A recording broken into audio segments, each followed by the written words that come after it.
Hey, what's up, guys? It's Michael McAllister here with another edition of our GHL weekly breakdown, where we are unpacking Go High Level and all the updates they've made in the last 2 weeks this week to process them and give them back to you in a way that you understand how it affects you as the loan officer. So thanks for watching. Again, stay tuned for your GHL weekly breakdown.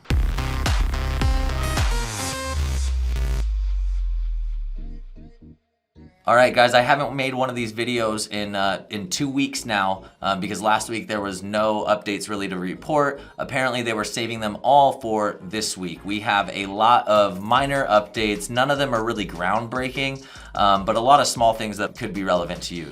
Okay, so first up, now we have the ability to clear a field as an action within a workflow. So it used to be that you could only define what was in that field, but you couldn't define, so you could update a field, right? So if you update a field that has something in it and what you wanted was nothing to be in it, that wasn't possible because you would have to like insert something into that field in order to perform the update. This is no longer the case. You now have the ability to clear a field as an action within a workflow. Now here's the thing, here's the caveat with that right now.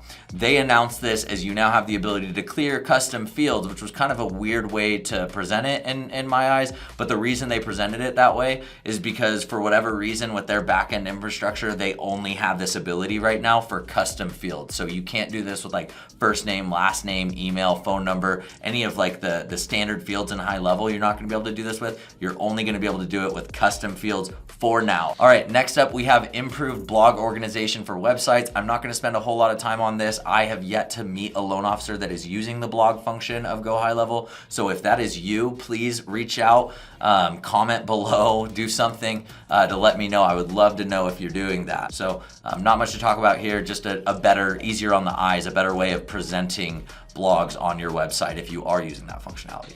Next up, we now have multiple emails, the ability to associate multiple email addresses with a contact. This is now live. And so the way that that works is you define which of the emails that you associate with that contact is your primary, and that's the one that'll be used in your automations, your workflows, and any sort of communications that you send out.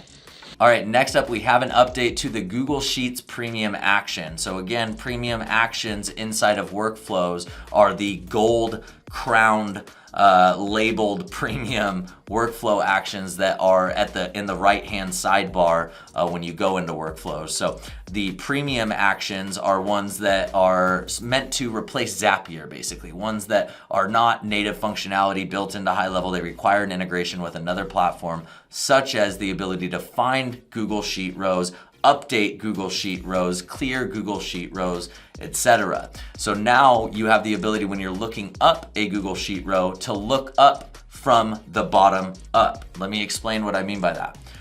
When you do a lookup action, it's only going to find the first instance of whatever meets your parameter. So you have your spreadsheet with all your contacts and you say, find the row with an email address that is name@gmail.com. And you have 10 entries in that database in your spreadsheet. If you have 10 different entries with that same email address, it's only going to find the first instance of that.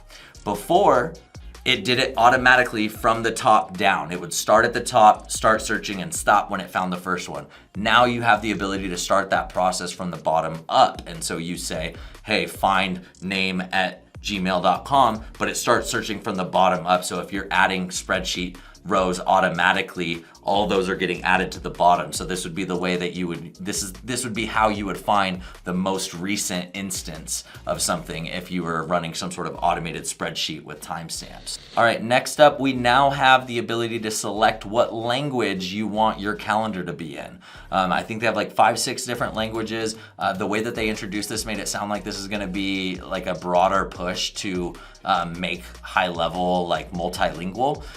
But the calendar functionality in particular, I think is pretty cool because if anybody is going to be using High Level and wanting to market in another language, the calendar would be something that you would have to have high levels involvement in translating. Even if you translated your landing page and your thank you page, if you wanted them to be able to book without high levels saying, all right, we're going to support this, you wouldn't have the ability to create that congruent experience, where now you do have that ability. All right, last thing we've got is a new message flow, a new way to send messages quicker and easier depending on how you interact with Go High Level. So again, this is not groundbreaking, but depending on how you use High Level, you might find sending messages to a contact, sending one-off messages to contacts being kind of a pain in the ass. And so what they've done is, and by the way, this is a Labs feature, so you have to have Labs enabled and you have to have this feature enabled within Labs. I've talked about that in previous videos. If you have questions about it, feel free to ask below. I'm happy to explain.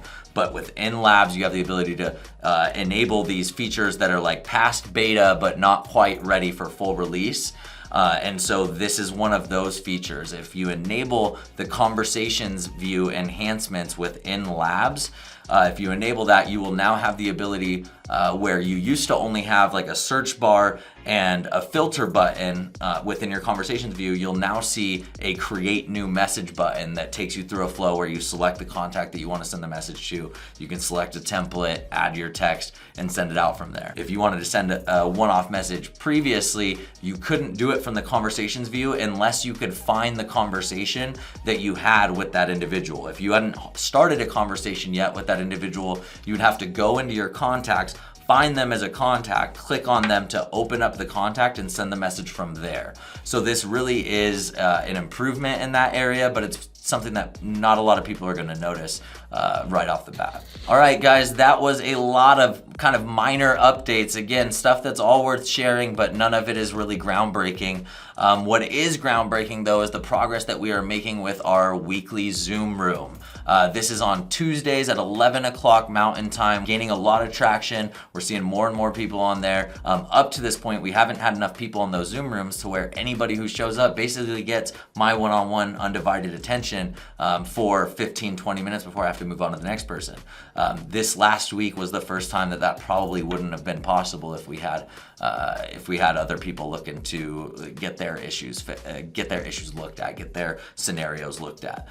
Anyways, point being, the bigger that thing gets, the more valuable it is to everybody. I think that there's a lot that you can get out of it, even if you don't show up there with something to solve, something to look at. The more people that show up, the more valuable that becomes. But at the same time, if you do have specific things that you want to work through right now, now is the time to get that help for free, because we still have time for one-on-one attention in these Zoom rooms. So anyways, we talk about the Zoom rooms a lot every Tuesday, 11 o'clock. The link's in the group. Thank you so much for watching this week's GHL Weekly Breakdown. Until next time, thanks for watching. We'll see you at the top.